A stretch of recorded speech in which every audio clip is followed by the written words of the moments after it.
이란의 신형 미사일 하즈카셈은 이스라엘의 수도를 정확하게 때렸습니다. 그리고 이스라엘이 자부하던 방공망이 뚫렸으며 실제 사상자들은 속출하고 있는데요. 정확한 피해 수치를 공개하지 않고 있는 이스라엘. 일각에서는 피해 사실을 축소 보도한다는 이야기까지 나오고 있습니다. 그리고 이런 상황을 보고 신경이 곤두선 이스라엘 지도부, 이 구멍난 방공망을 메우기 위해서 한국산 방공망이 추가로 도입되어야 한다는 긴박한 논의까지 전해지고 있습니다. 이스라엘에서 나고 자란 저에게 위협이라는 단어는 그저 군사훈련 때나 말하는 단어가 아니었습니다. 14살에 처음으로 방공호에 들어갔던 기억이 지금도 선명합니다. 사이렌 소리에 놀라 학교 운동장에서부터 방공호로 전력 질주하던 기억은 이스라엘 사람들이라면 누구나 가지고 있을 거예요. 그렇게 성인이 된 후 저는 공군에 입대해 10년을 복무했고 이후엔 방산 관련 기술 분석과 전략 설계 쪽으로 진로를 옮겼습니다. 지금은 텔아비브에 본사를 둔 방위산업 전략 컨설팅 회사에서 중동 및 동아시아 무기 시스템 평가를 담당하고 있습니다. 저의 일은 단순한 무기 스펙을 비교하는 것이 아니라 각 무기 체계가 실전에서 어떻게 작동하는지를 분석하고 그것이 우리 군과 어떤 궁합을 가질 수 있을지를 예측하는 작업입니다. 그런 제 업무 특성상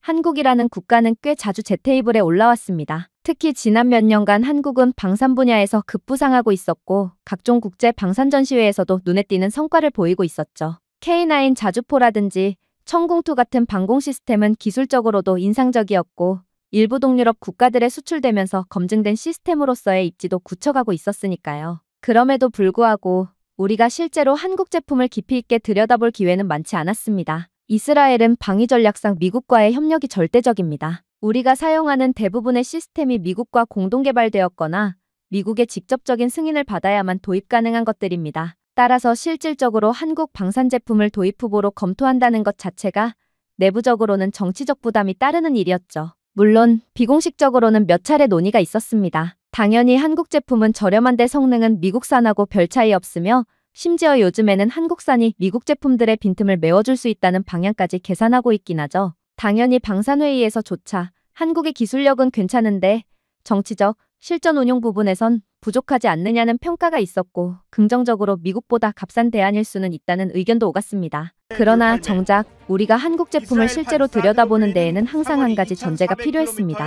바로 어느 정도 급박한 상황이 벌어졌을 때라는 전제 말입니다. 평시에 한국을 진지하게 검토하는 것은 어디까지나 참고용일 뿐 실질적 채택으로 이어질 가능성은 높지 않았던 겁니다. 개인적으로는 아쉬움이 컸습니다. 한국 기술에 대한 호기심은 분명히 존재했거든요. 여러 데이터를 분석할수록 그리고 관련 논문들을 읽어볼수록 한국의 무기체계는 단순한 모방이 아니라 자신만의 전술 철학을 가지고 있다는 느낌을 받았으니까요. 게다가 한국은 우리처럼 끊임없이 전술적 위협에 노출된 나라 아닙니까? 그런 국가에서 만들어진 무기라면 그 자체로도 분명히 실전성을 담보할 수 있을 거라는 기대가 생기곤 했던 거죠. 하지만 제 직무상 그런 기대만으로 결정을 내릴 수는 없어요. 결국 저는 항상 현실이라는 벽에 부딪혔고 한국이라는 선택지는 머릿속의 옵션 목록에서 늘 가능성은 있지만 지금은 아닌 항목으로 밀려났습니다. 그런 한국이 훗날 우리의 최후의 대안이 될지도 모른다는 생각은 그저 막연한 추측이었습니다. 얼마 전까지는요. 그리고 그 사건은 아주 갑작스럽게 시작됐습니다.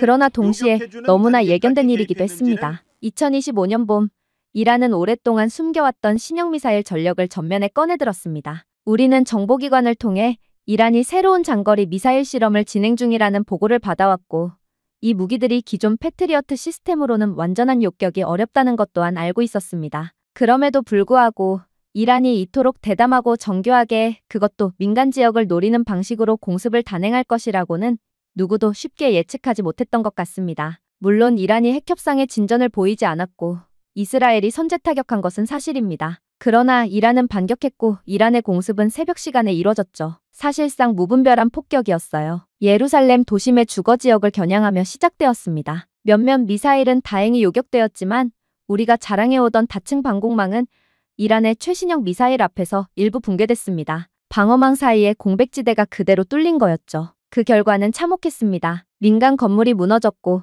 사상자 수는 급속히 늘어났어요. 피해 지역 중 한 곳은 제가 예전에 근무하던 기지 인근이기도 했죠. 전역한 지 오래됐지만 그곳의 병사들이 어떤 조건에서 근무하고 있는지 누구보다 잘 알았기에 저는 몹시 무력감을 느꼈습니다. 그날 이후 군 내부의 분위기는 완전히 바뀌었습니다. 평소처럼 한 번쯤은 일어날 수 있는 사고로 넘길 수 있는 상황이 아니었기 때문입니다. 기존 요격 체계가 실전에서 제 역할을 하지 못했다는 냉정한 진단이 내려졌고 급하게 보완책을 찾기 위한 회의가 연일 이어졌습니다. 그러나 우리는 곧 깨닫게 되었죠. 이 공백을 기존의 방식으로는 메울 수 없다는 사실을 말이죠. 더 큰 문제는 국제사회의 반응이었습니다. 우리가 오래도록 신뢰해온 미국은 정치적 부담과 확전 우려를 이유로 즉각적인 군사 개입에는 선을 그었습니다. 유럽연합 역시 인도적 차원의 지원은 제공하겠다고 했지만 정작 우리에게 필요한 것은 정밀방어 솔루션이었습니다. 말 그대로 지금 당장 하늘에서 날아오는 위협을 막아줄 무언가가 필요했던 거예요. 그러나 그걸 당장 줄 수 있는 국가는 없었습니다. 시민들의 불안은 눈에 띄게 증가했어요. 미사일 경보 사일에는 이제 일상이 되었고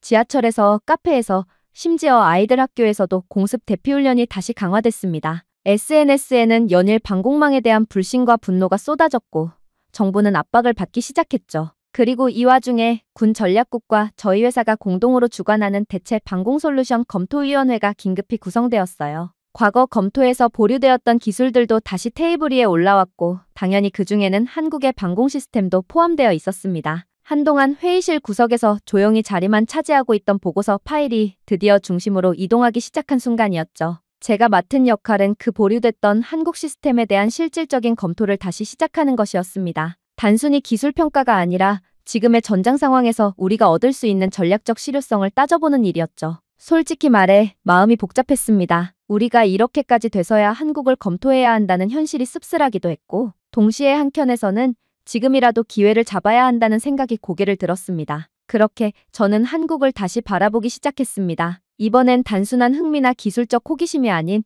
목숨과 안보를 걸고 선택해야 할 현실적 해답으로서 말이죠. 그 회의는 긴급하게 소집된 것이었고 공기도 무겁고 조심스러웠어요. 회의의 주제는 다층 방어 체계에 대한 대체 시나리오 검토. 저는 TF의 기술 자문관 자격으로 회의에 참여했지만 분위기는 단순한 기술 검토를 넘어서 정치 외교적 민감성까지 고려한 무거운 자리였는데요. 특히 이날은 주한 이스라엘 국방모관과 한국 방산청 측 인사들이 처음으로 온라인 회의에 동참한 날이기도 했습니다. 우리가 그간 보류해왔던 한국의 차세대 방공 시스템 시연이 이뤄지는 날이었기 때문이죠. 이른만 알고 있던 시스템의 정체, 그리고 그것이 실제 전장에서 어떤 식으로 작동하는지를 우리는 처음으로 보게 되었던 것이죠. 물론 화면 속이었지만 그 결과는 대단히 충격을 주기엔 충분했어요. 화면 속에 펼쳐진 것은 단순한 기술 시연이 아니었습니다. 전장을 그대로 구현한 시뮬레이션 환경에서 한국의 통합 방공 시스템은 시속 3,000km 이상으로 날아오는 미사일을 2.4초 내에 포착했고 5초 안에 요격 명령이 떨어졌습니다. 타격 오차는 0.6m 이내였습니다. 저는 잠시 숨을 멈추고 그 장면을 지켜봤습니다. 화면 속 시스템은 단순히 빠르거나 정밀한 것에 그치지 않았다고 느껴졌어요. 위기 상황에서의 유연성, 그리고 인접한 연동 장비들과의 실시간 통신 능력이 말 그대로 살아 움직이는 듯한 느낌을 주었죠. 미국 제품들이 서로 높은 호환성을 보이며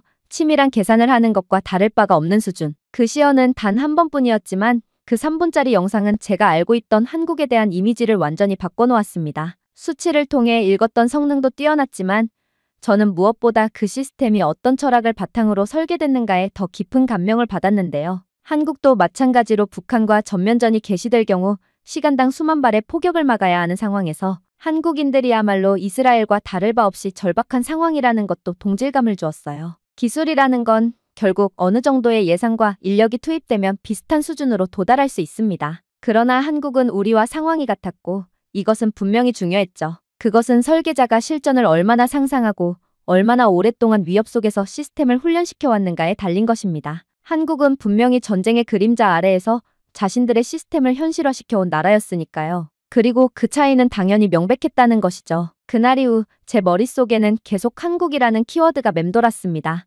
회의가 끝난 후에도 저는 한국 시스템에 대한 세부 자료 요청을 지속했고 외교부 경유로 관련 기술 문서를 추가로 입수하게 됐습니다. 여전히 공식 채널을 통해 검토하기엔 정치적 부담이 있었지만 TF 내부 분위기는 확실히 이전과 달라지고 있었습니다. 특히 인상적이었던 건 한국 측 발표자의 태도였습니다. 그들은 자신들의 시스템이 세계 최고라고 주장하지 않았습니다. 대신 우리는 늘 전시에 대비하는 훈련을 멈춘 적이 없다며 자신감 하나는 충분했죠. 그 태도 자체가 우리와는 달랐습니다. 우리에게 무기란 힘이지만 그들에게 무기란 최후의 수단이자 사람을 살리기 위한 장치였습니다. 저는 처음으로 깨달았어요. 그동안 우리가 한국은 기술력은 있지만 경험은 부족할 것이라고 여겼던 판단이 얼마나 얕고 오만했는지를 말이죠. 그날 회의가 끝나고 저는 모니터를 닫으며 생각했어요. 우리는 단지 이 나라를 너무 늦게 바라본 것뿐이다. 2025년 6월 17일, 이란은 다시 공습을 감행했습니다. 이번엔 더 정교했고 더 무자비했습니다. 타겟은 텔아비브 북서쪽의 산업지구와 인근 주거지였고 공습은 새벽 4시 12분에 시작됐습니다. 23발, 그중 17발이 우리 레이더에 포착됐고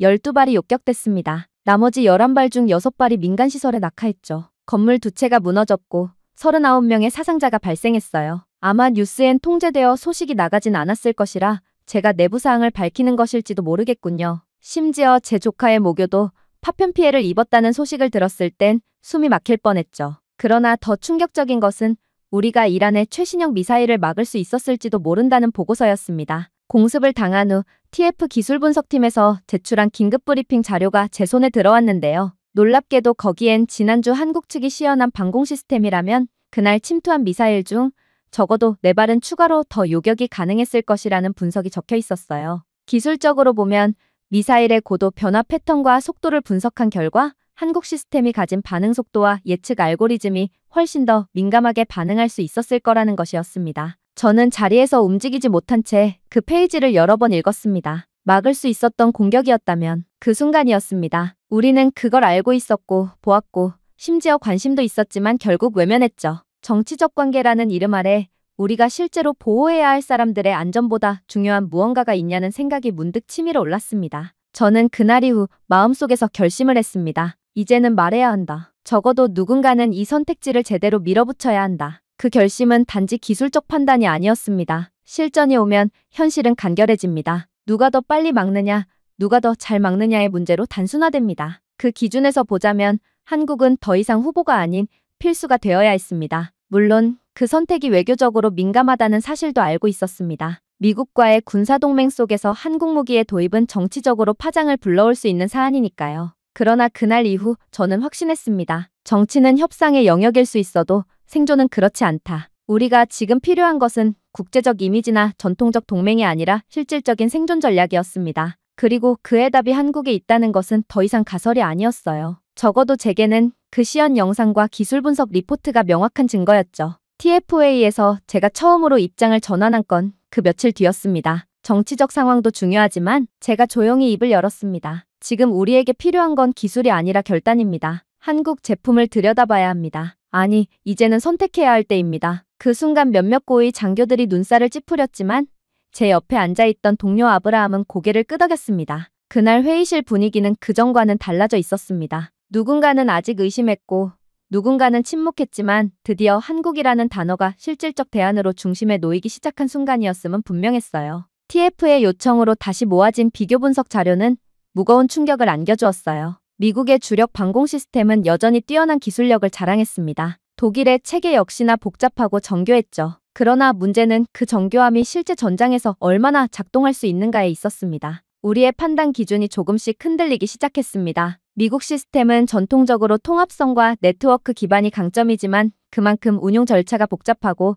시간이 많이 소요됩니다. 신속한 대응이 필요한 급박한 상황에서는 상황 공유, 분석, 결제, 작동의 구조가 오히려 발목을 잡고 있었죠. 반면 한국 시스템은 놀라울 정도로 단순하고 직관적이었습니다. 얼핏 보면 기술이 떨어지는 것처럼 보일 수도 있었지만 사실 그 단순함은 치열하게 훈련된 결과였습니다. 복잡한 상황에서도 한두 번의 판단으로 신속하게 대응할 수 있도록 설계되어 있었고 이는 곧 실전에서의 생존율과 직결됐다는 것이죠. 이게 바로 우리의 오판이었습니다. 우리는 기술의 복잡함을 고도화로 착각했고 직관성과 단순함을 미숙함으로 치부했던 겁니다. 한국 시스템은 우리가 회의에서 놓쳤던 실전 감각의 정수 그 자체였던 거죠. 실제 전장에 투입하고 있는 경험과 그 속에서 끊임없이 개선해온 흔적이 시스템 구석구석에 녹아 있었습니다. 그리고 또 하나, 우리는 한국 시스템이 자국 영토 방어용으로 특화됐다는 점을 오랫동안 간과했는데요. 한국은 자신들이 언제든 침공을 받을 수 있다는 가정 아래 한치의 오차도 허용하지 않는 구조를 만들었던 것인데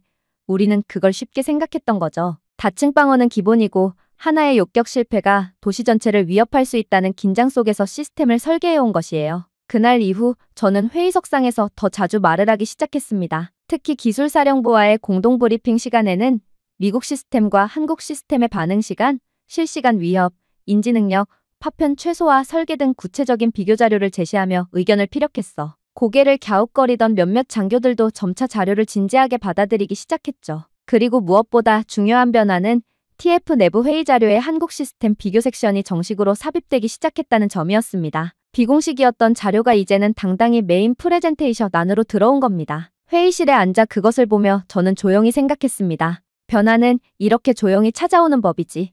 그렇게 한국은 우리 전략 논의의 중심으로 천천히 그러나 확실하게 들어오고 있어요. 그리고 저 역시 기술자에서 이제는 전환을 요구하는 내부자로 변해가고 있었습니다. 제 제안이 공식 문서로 상신된 다음 날 상관 엘리가 제 사무실로 찾아왔습니다. 그는 오랜 경력을 가진 전략기획부 중장으로 저와는 공군 시절부터 안면이 있는 인물이었습니다. 엘리는 문을 열자마자 곧장 서류를 제 책상에 내려놓았습니다. 다비드, 한국 제품 도입건 말이야. 아직 그건 시기상조야. 그의 말투는 단호했고 짧았습니다. 저는 조용히 고개를 끄덕였지만 그가 책상 위에 올려놓은 문서를 보자 미간이 찌푸려졌습니다. 문서에는 정치외교적 변수, 국내 군수업체와의 관계, 미국과의 방산협정 리스크 등이 빼곡히 적혀 있었습니다. 모든 논리는 저를 향한 것이 아니라 지금은 안 된다는 것을 정당화하는 것들이었죠. 우리는 미국과 전략자산을 공유하고 있어. 지금 이 타이밍에 한국과의 기술 교류는 오해만 살 수 있어. 엘리는 말끝마다 미국을 붙였습니다. 그러나 그 미국조차 이번 사태엔 군사적 지원을 유보하고 있습니다. 제 목소리가 평소보다 더 낮고 분명하게 흘러나왔습니다. 우리가 지켜야 할 건 조약도 이미지도 아닙니다. 국민들이죠. 그리고 방어망은 무너졌습니다. 이건 현실입니다, 엘리. 엘리는 잠시 말을 잇지 못했습니다. 그러곤 손으로 이마를 짚으며 중얼이듯 말했습니다. 내가 감정적으로 된 거야. 내 조카가 다니던 학교 피해를 봤다고 들었다. 그 말이 나왔을 때 순간적으로 숨이 멎는 것 같았습니다. 맞는 말이었습니다. 감정적이었죠. 하지만 그 감정이 단지 개인적 분노에서 비롯된 것만은 아니었던 것도 분명했어요. 그것은 제가 기술자로서, 전략가로서 내릴 수 있는 최후의 판단이기도 했습니다. 그날 이후 TF 내부에서도 분위기가 둘로 갈라졌어요. 기존 시스템을 유지해야 한다는 현상유지파와 대안을 모색해야 한다는 개혁파 사이의 대립이 격화됐습니다. 저는 후자의 대표 인물로 낙인 찍혔고 회의 자리에서는 빈번히 질문 공세를 받아야 했습니다. 그러나 이상하게도 갈등이 격해질수록 제 확신은 더 또렷해졌습니다. 실제 한국 시스템이 적용된 요격 시뮬레이션을 직접 확인해야 합니다. 한국에 직접 방문할 출장단을 구성합시다. 제가 가겠습니다. 누구보다 그 시스템을 이해할 준비가 되어 있습니다. 회의에서 이 발언이 나왔을 때 처음에는 조용한 정적이 흘렀죠. 그리고 그 정적을 깬 건 전략기획국의 라빈 대령이었어요. 그는 조용히 손을 들어 올리더니 말했습니다. 다비드의 말이 맞습니다. 이건 우리가 손 놓고 있을 문제가 아닙니다. 확인은 빠를수록 좋습니다. 그렇게 첫 번째 변화가 시작됐어요.